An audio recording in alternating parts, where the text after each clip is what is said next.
But if they weren't fake news like this jerk that we have here, if we had real reporters, they'd be covering it. But the fake news in this country doesn't talk about that.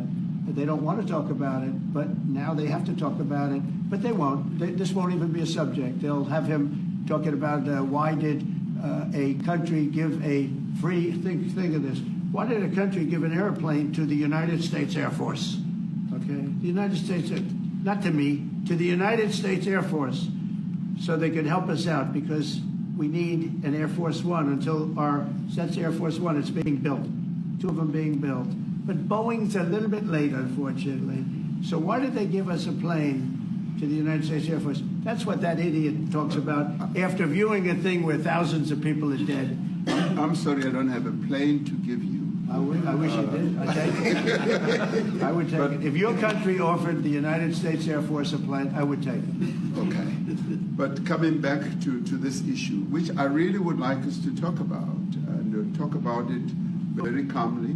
We were taught by Nelson Mandela that whenever there are problems, people need to sit down around a table and talk about them. Well, there are problems. And this is precisely what we would also like to talk about, including, of course, trade matters, investment matters. So the issues that concern you as the United States. Those are all recent. Those are all deaths. Yeah, in many ways, I mean, one should say you are a partner of South Africa, and you are raising concerns, and these are concerns that we are willing to talk to you about. Let me just add quickly, the criminality that we are experiencing in our country needs quite a lot of technological capability. And in one of our areas in South Africa, we're using US technology, which is able to, in many ways, identify where shootings are happening and all that. And I'd like to talk about that because there is support that we can get from you as the United States to help us deal with all these acts of criminality. And that is what I believe partnership is all about. And we are here as a partner so that we can help each other whenever there are challenges. So I'd like us to discuss it, and of course outside of the media, so that we sit down and have a really good discussion that will lead to good outcomes. Are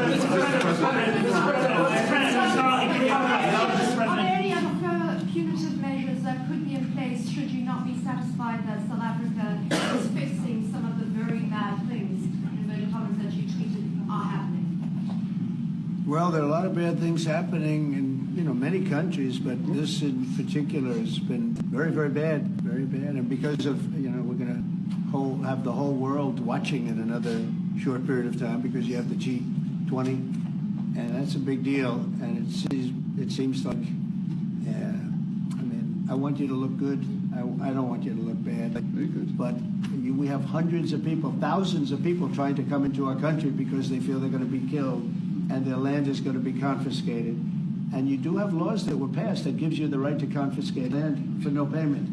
You can take away land for no payment. I want to clarify that because we have a constitution. Our constitution guarantees and protects the sanctity of tenure of land ownership. And that constitution protects all South Africans with regard to land ownership. However, we do say, because we've got to deal with the past, the government, and as your government also has the right to expropriate land for public use.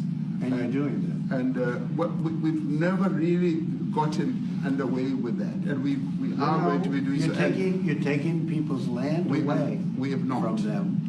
And those people, in many cases, are being executed. They're being executed. And they happen to be white, and most of them happen to be farmers.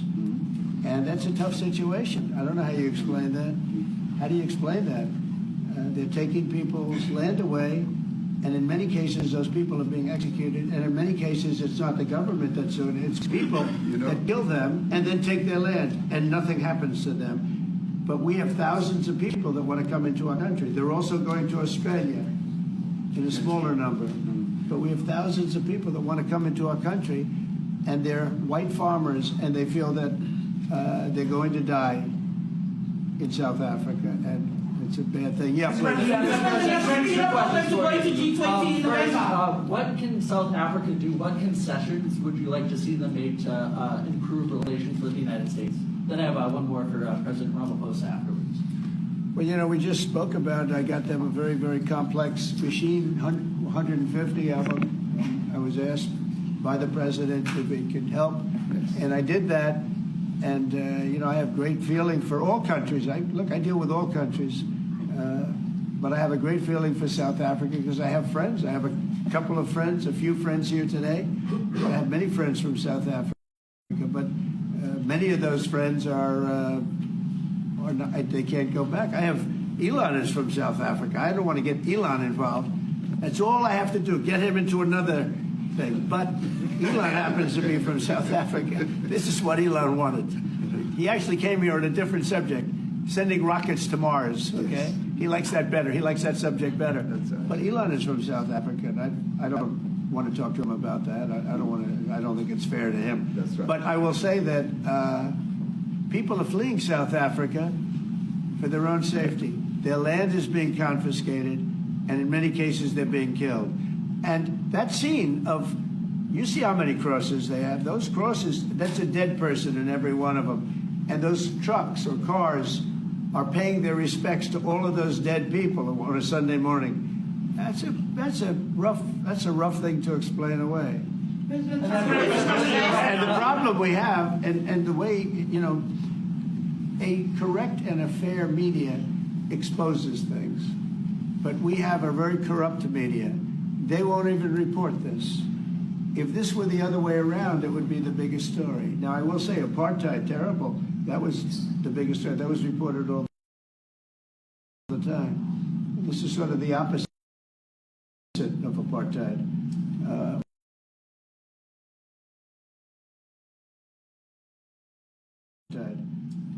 What's happening now is never reported. Nobody knows about it. All we know is we're being inundated with people, with white farmers from South Africa. And it's a big problem. Marco Rubio was telling me he's never seen anything like it. The numbers of people that want to leave South Africa because they feel they're going to be dead very soon. Yeah. Yes, I was please. going to say, Brian, go. If I could just ask you a question.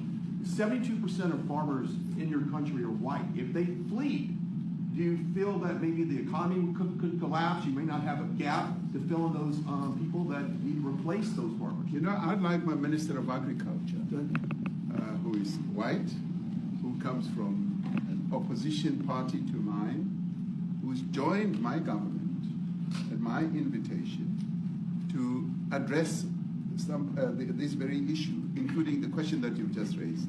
John? Thank you very much, Mr. President. Yeah. Mr. President, thank you for welcoming us to the White House. I would say we have a rural safety problem in South Africa. I don't think anyone wants to candy coat that. And it requires a lot of effort to get on top of it. It's going to require more policing resources. It's going to require a different strategy to be able to deal with it. But certainly the majority of South Africa's commercial and smallholder farmers really do want to stay in South Africa and make it work. And I've just come from the largest agricultural show in the Southern Hemisphere with organized agriculture and farmers, and the majority of them want to stay.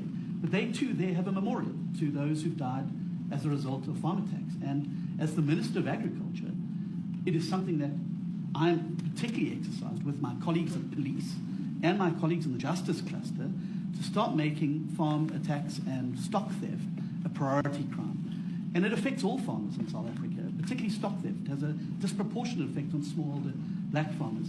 I also want to just say this, that the two individuals that are in that video that you've seen are both leaders of opposition minority parties in South Africa.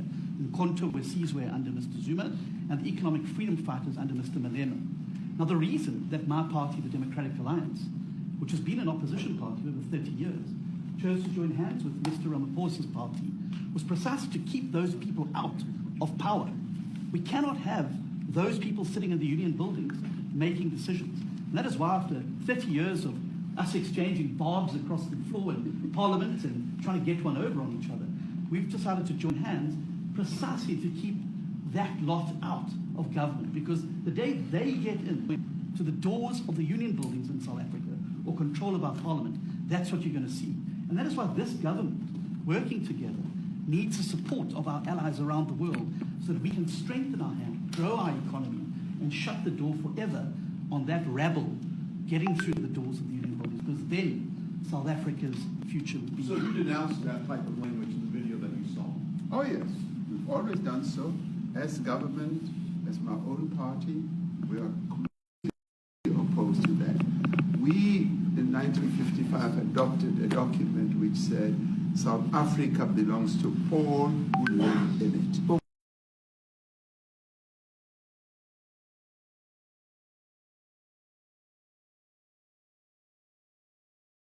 Why wouldn't you arrest that? He's dancing, and it's killed the white farmers. I'm not sure, but I think if somebody got up in Parliament and started saying kill a certain group of people, he would be arrested very quickly.